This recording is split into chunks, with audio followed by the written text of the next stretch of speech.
avant-vente avec nous. Le thème culture de sensibilisation à la cybersécurité, quantifier votre facteur de risque humain. Eh bien écoutez, bonne présentation. Bonjour à tous, bienvenue à cette démonstration de Terra Nova Sécurité sur la culture de sensibilisation à la cybersécurité et comment quantifier le risque du facteur humain. Alors, avant de démarrer cette session, on va dire quelques mots de Terra Nova Sécurité et de son intégration à la famille Fortra. Ensuite, on va aborder donc les objectifs et les bénéfices de l'indice de sensibilisation à la sécurité, et comment celui-ci se manifeste et comment on peut le quantifier. Quels sont les critères de cet indice qu'on va appeler ISS.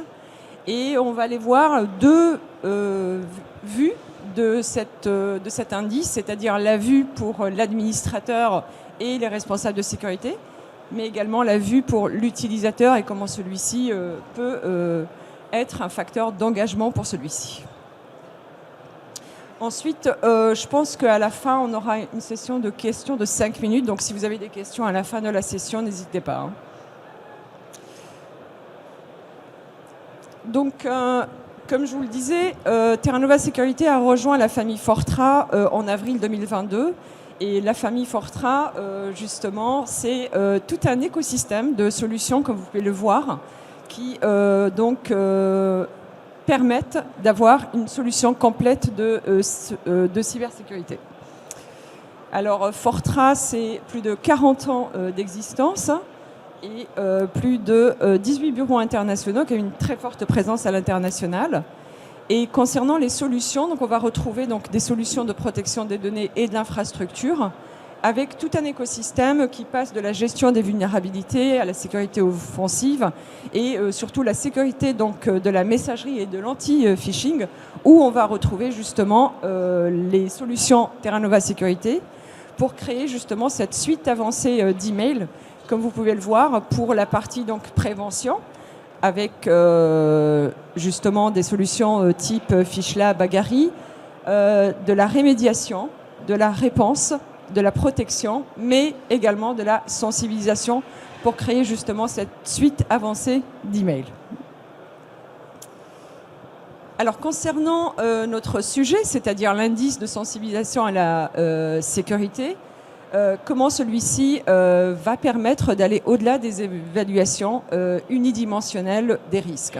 Donc je vais laisser la parole à Emmanuel qui va nous expliquer ce qu'est l'ISS. Alors bonjour à tous.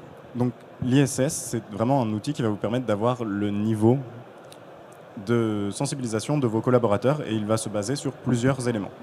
Le premier élément, ça va être tout ce qu'il y a avant la formation. Donc c'est les connaissances individuelles en cybersécurité de vos collaborateurs que vous pouvez évaluer grâce à un test de positionnement, à une simulation de phishing préalable aux sensibilisations, aux campagnes de sensibilisation. On va ensuite avoir tout ce qui est pendant la sensibilisation, pendant l'année de formation en fait, que vous avez prévue pour vos utilisateurs, avec justement leur performance à tout ce qui va être simulation de phishing et leurs résultats aux quiz, aux tests que vous allez faire dans la sensibilisation. Et finalement, l'ISS va vous permettre de notifier vraiment l'évolution des changements et des comportements de vos utilisateurs. Donc à la fin de l'année, vous aurez vraiment une courbe du niveau de sensibilisation à la cybersécurité de vos utilisateurs tout au long de l'année et de leur parcours.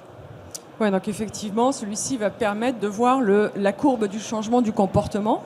Et il a des objectifs, au final, qui sont bien évidemment de mettre en avance de phase des indicateurs du suivi de la culture sécurité au niveau de l'utilisateur. Donc, ça permet également d'identifier donc, les risques humains, au final, de les évaluer, donc le risque lié à l'action du collaborateur au niveau du système d'information, de mesurer également l'efficacité du programme. Donc, ça permet de voir si le programme a permis justement que les utilisateurs puissent justement avoir plus de moyens de détection des attaques, etc. Et surtout mesurer les progrès et les performances des collaborateurs vis-à-vis des campagnes de sensibilisation qu'on leur attribue tout au long de l'année. Concernant les bénéfices, Emmanuel? Au niveau des bénéfices, donc l'ISS va vous permettre d'atténuer les risques cyber et d'assurer la sécurité des informations sensibles et de créer une culture de cybersécurité principalement, car c'est vraiment le reflet de toutes les actions de sensibilisation que vos utilisateurs vont pouvoir faire au cours de l'année. Vous allez de la même manière, grâce à l'ISS, pouvoir créer des campagnes de formation personnalisables pour modifier durablement les comportements. Et finalement, le but de l'ISS final, c'est de favoriser la cyber-résilience de votre entreprise à l'aide de justement tous ces éléments qui vont engager vos utilisateurs au niveau de la sensibilisation. Merci Emmanuel. Donc, comme je le disais, l'ISS ou l'indice de culture va avoir deux volets. Donc, le premier volet qui est le volet de l'administrateur et le responsable de sécurité, donc la personne qui va administrer et suivre le programme, avec des indicateurs et des éléments de personnalisation. Et le deuxième volet va être le volet de l'utilisateur et sa vue en tant qu'utilisateur du système, de la formation, mais également sa courbe d'évolution. Alors, on va passer à la plateforme directement pour vous montrer l'articulation justement de cet indice. Alors, je ne sais pas si vous voyez la plateforme.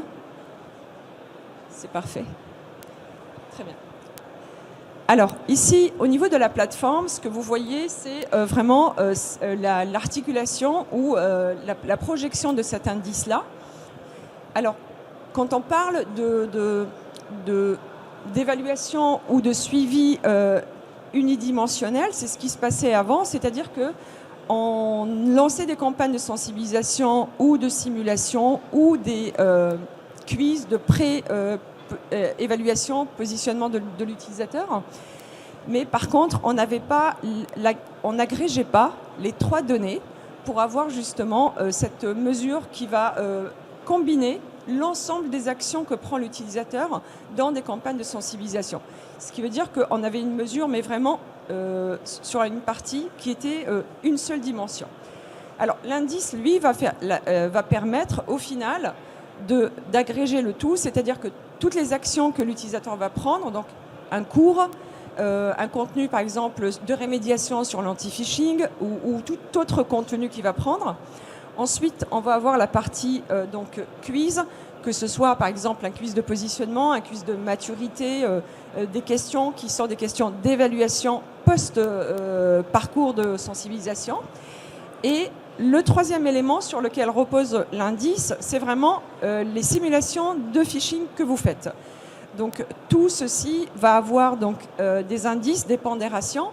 L'outil en lui-même, on a injecté des notations par défaut. Chaque action va avoir une note qui est totalement personnalisable, comme ce que va vous montrer Emmanuel. Et tout ça, au final, va créer justement cette courbe et cette notation globale. Donc, tout à fait. Ce qui est important aussi au niveau de l'indice sensibilisation à la sécurité, c'est sa capacité à être personnalisé selon les besoins de votre société. Donc, si par exemple les cours sont beaucoup plus importants pour vous à votre niveau, parce que c'est ce que vous voulez pousser vraiment au niveau de vos collaborateurs, vous pouvez tout à fait modifier l'indice de sensibilisation au niveau des cours pour avoir une pondération beaucoup plus importante et donc que le poids de leurs actions au niveau des cours soit plus important que le reste. Donc, on peut le faire au niveau général. Et on peut aussi, ce qui est très intéressant, c'est de pouvoir le faire directement au niveau d'un cours en particulier ou d'une simulation de phishing en particulier. Là, par exemple, je vais dans le tableau de l'un de mes cours pour les développeurs IT et j'ai la possibilité directement de modifier l'indice sensibilisation pour ce cours-là. Si pour moi, par exemple, ce cours de développeur IT est absolument indispensable, je veux que tous mes développeurs le fassent, je vais mettre un coefficient très important. Et je vais faire en sorte qu'il faut qu'ils le réussissent. Donc s'il est en cours, je ne vais pas leur donner de points, par exemple. S'il est échoué, je vais leur donner beaucoup moins de points. Et le seul moyen pour eux d'avoir vraiment un score très élevé au niveau de l'ISS pour les cours, ça va être de réussir leur cours de sensibilisation de développeur IT, par exemple. De la même manière, on peut faire exactement la même chose au niveau des simulations de phishing. Donc là, par exemple, je vais prendre ceci.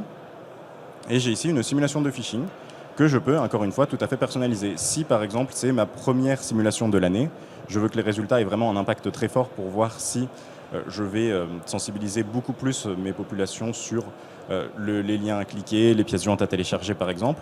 Encore une fois, je peux rendre beaucoup plus important le coefficient. Si, au contraire, c'est une simulation qui va toucher un petit nombre d'utilisateurs et qui ne doit pas avoir un impact très puissant sur l'ISS, on peut diminuer le coefficient.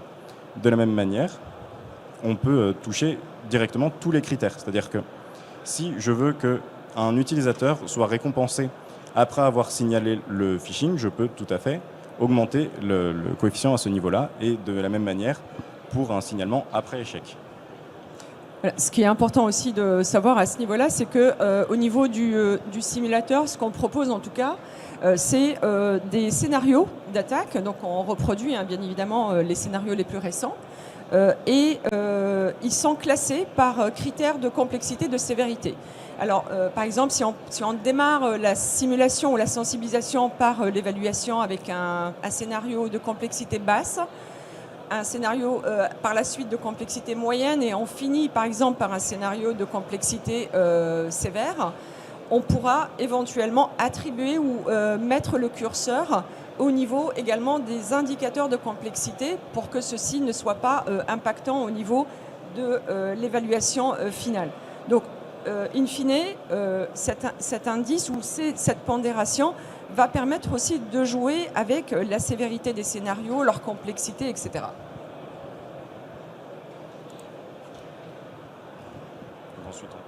Alors, au niveau de l'utilisateur, comme je vous le disais, lui aussi a accès à son indice de sensibilisation, et il peut justement, au fil de son parcours de sensibilisation, de simulation, donc de son évaluation, avoir un tableau de bord qui va lui permettre justement de se positionner et de voir quel est son indice individuel par rapport à l'indice de son organisation.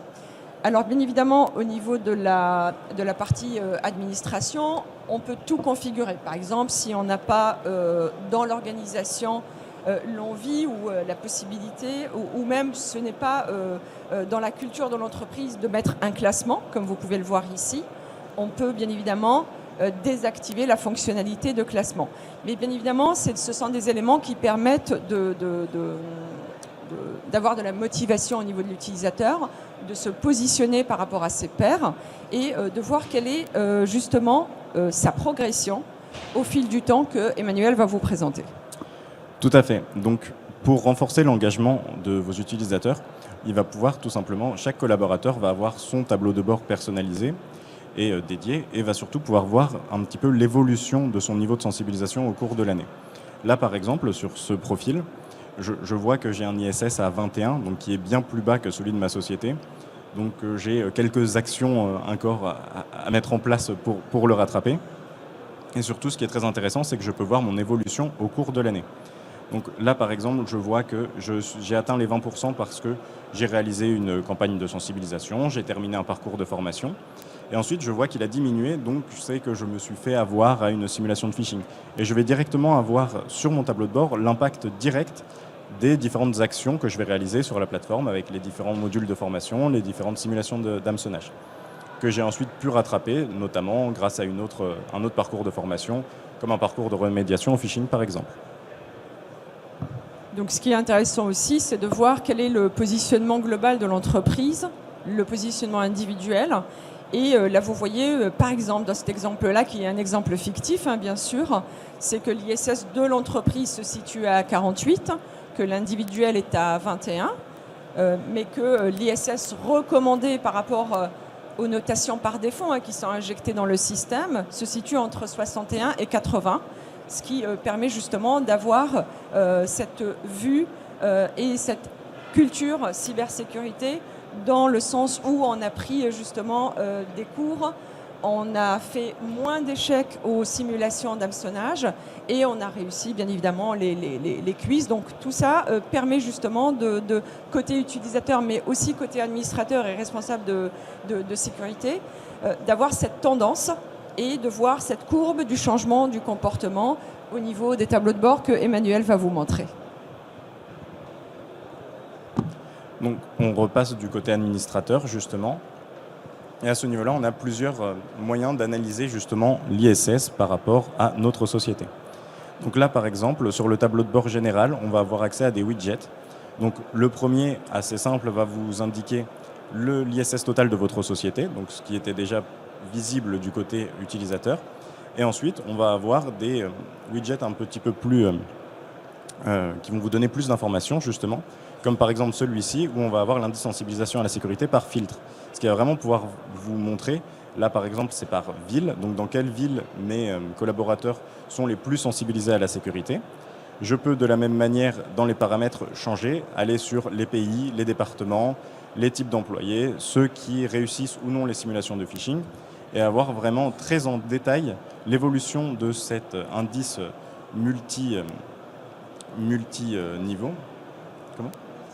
multidimensionnel pour tous mes utilisateurs selon plusieurs filtres. Ouais, donc sur la partie des filtres, bien évidemment, ce sont des filtres par défaut. Mais comment dire, on peut, selon l'AD de l'entreprise, récupérer tous les attributs et puis spécifier les attributs que vous souhaitez mettre en place et sur lesquels vous souhaitez avoir des indicateurs spécifiques. Et enfin, le dernier moyen justement d'analyser cet ISS, ça va être dans les rapports directement. On va avoir des rapports qui vont être spécifiques à l'indice de sensibilisation à la sécurité et qui vont vraiment pouvoir se centrer sur un utilisateur, par exemple, pour avoir toute l'évolution de son ISS au cours de la campagne de formation, de la même manière par filtre, et finalement l'indice au fil du temps de votre société, pour voir quelles actions de sensibilisation l'ont fait augmenter et quelles simulations de phishing, par exemple, ont eu un impact vraiment important sur l'ISS de votre entreprise. Oui, alors ce qui est important aussi, c'est que par rapport à ces rapports, qui sont des rapports totalement personnalisables, où on va vous montrer justement comment ceci s'articule. Donc ici, la plateforme va permettre de construire une multitude de rapports spécifiques au suivi justement de l'ISS et par justement des éléments de sélection. On va pouvoir donc sélectionner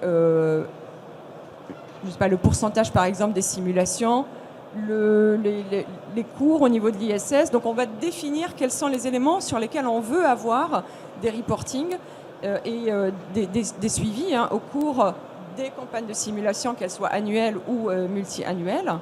Et on va pouvoir donc créer donc, ces rapports, on peut les afficher, les télécharger bien évidemment, mais ce qui est intéressant, c'est qu'on va pouvoir aussi les enregistrer. Donc on peut venir créer autant de rapports qu'on souhaite. Donc par exemple ici, je vais noter ISS 1. Et donc ce premier rapport avec les premiers filtres ou les indicateurs qu'on vient de sélectionner ensemble, enfin ou que je viens de sélectionner. Donc celui-ci, on va pouvoir automatiser son envoi. Donc on choisit le mode de rapport qu'on veut, le format, pardon.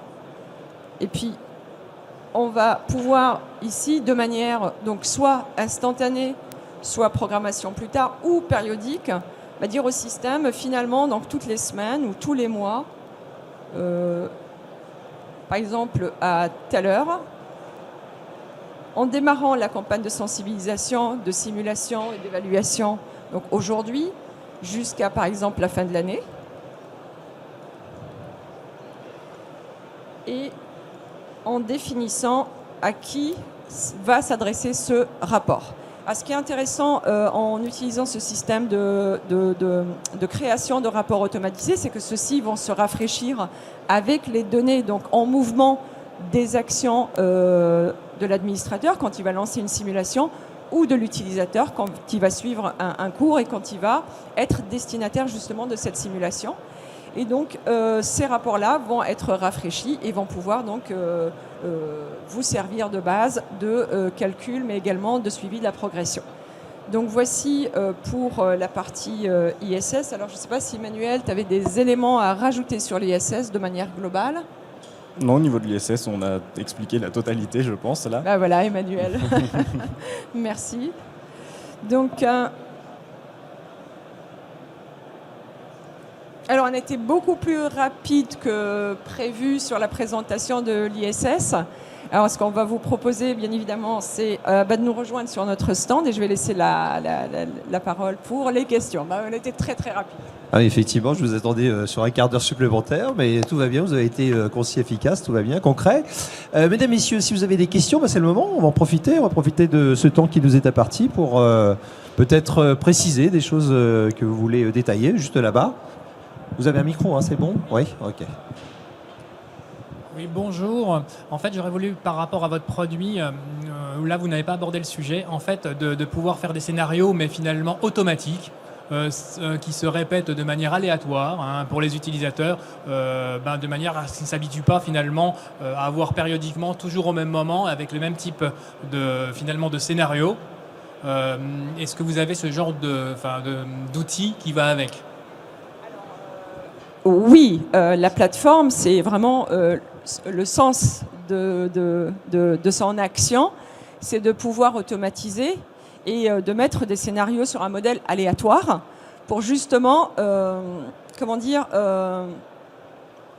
avoir une évaluation, puisqu'on parle d'évaluation via le simulateur, avoir des scénarios qui, comme je le disais, avec des complexités, avec des typologies d'attaques différentes. Donc, par exemple, on va évaluer une attaque facturation, une attaque type, Microsoft ou toute autre typologie d'attaque.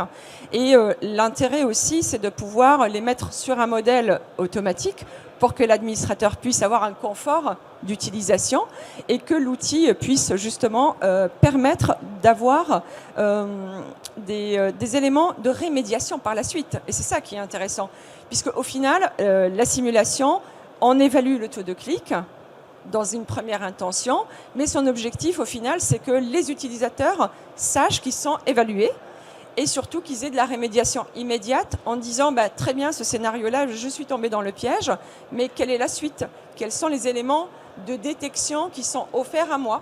Et donc, c'est là-dessus que la simulation va avoir vraiment toute son essence dans l'éducation et la culture cybersécurité. J'espère avoir répondu. J'étais un peu longue, mais voilà, je venais vraiment vous donner l'explication. Parfait, on a la réponse. Il y a une autre question? Oui?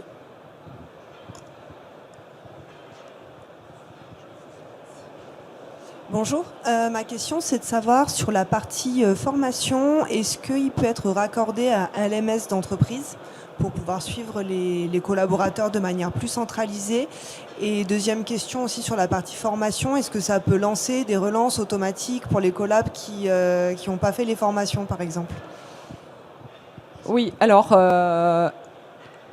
sur votre question, je vais prendre la première qui est liée quand même à la deuxième. Alors dépendant de votre LMS et sa capacité, donc il y a beaucoup d'LMS sur le marché et certains LMS permettent d'avoir des connecteurs qui vont, par exemple, se lier avec une plateforme de ce type qui a une partie LMS, puisqu'elle fait des relances, etc., pour pouvoir faire le suivi. Alors, les lier, il y a plusieurs possibilités. Donc, la première, c'est quels sont vos objectifs? Est-ce que vous souhaitez, par exemple, centraliser la formation au niveau des responsables formation pour pouvoir faire le suivi? Et auquel cas, par exemple, c'est les cours fondamentaux qui seront sur la plateforme. Mais si, par exemple, vous souhaitez faire de la simulation de phishing, celle-ci ne sera pas liée à un LMS. Et ce qu'on peut faire, au final, c'est avoir un système hybride, à savoir que si vous embarquez tous les cours dans votre LMS, quand l'utilisateur se fait leurrer par une simulation, il aura un lien qui va automatiquement dirigé vers le contenu de votre LMS. Et donc, on fera des connecteurs. Après, il y a des LMS qui sont assez puissants et qui peuvent s'ouvrir avec des API de rapport, etc., pour pouvoir communiquer entre les deux. Mais voilà, les systèmes existent et donc c'est totalement possible. Je crois que j'ai répondu aux deux questions. Moi, mon LMS, il ne gère pas la relance par mail, donc c'est pour savoir si Terranova permet de le faire ou pas. Oui, alors vous avez vu l'exemple sur l'automatisation par rapport au rapport. Et donc tout se fait par le biais de ce centre de messagerie, effectivement, qui lui va gérer les accès, les relances. Mais également, il a une fonctionnalité très intéressante qui est celle de la relance au manager ou l'escalade au manager. Et donc ça, c'est vraiment un élément assez intéressant qui permet donc de remettre un petit peu, pas la responsabilité, mais d'engager le manager dans la sensibilisation et dans le suivi de ses collaborateurs et de ses collègues. Voilà. Est-ce qu'on a une autre question? Bon, pas pour l'instant. Moi, je vous invite peut-être à rejoindre le stand. Vous êtes situé à quel endroit? Alors, on est au D31. Voilà, détentez un. Si vous souhaitez donc passer un petit moment sur des questions évidemment d'ordre, on va dire plus détaillé, hein, donc prendre un petit peu de temps, bah, n'hésitez pas à rejoindre donc le D31 Terra Nova. Donc merci. Merci on peut à applaudir. vous. Merci donc Merci. à Dalila et Emmanuel. Merci. À tous les deux pour cette présentation. La prochaine donc ce sera 10h05. Hein. Je vais vous donner là aussi l'intitulé, hein, si vous voulez donc nous rejoindre tout à l'heure ou rester avec nous bien sûr. Il s'agira donc entre autres de la maison Imperva avec les sécurités des données. Et la question posée, c'est pourquoi faut-il adopter une approche centrée sur la data? Merci à tous les deux. On vous souhaite donc une belle journée et un bon salon FIC donc 2023.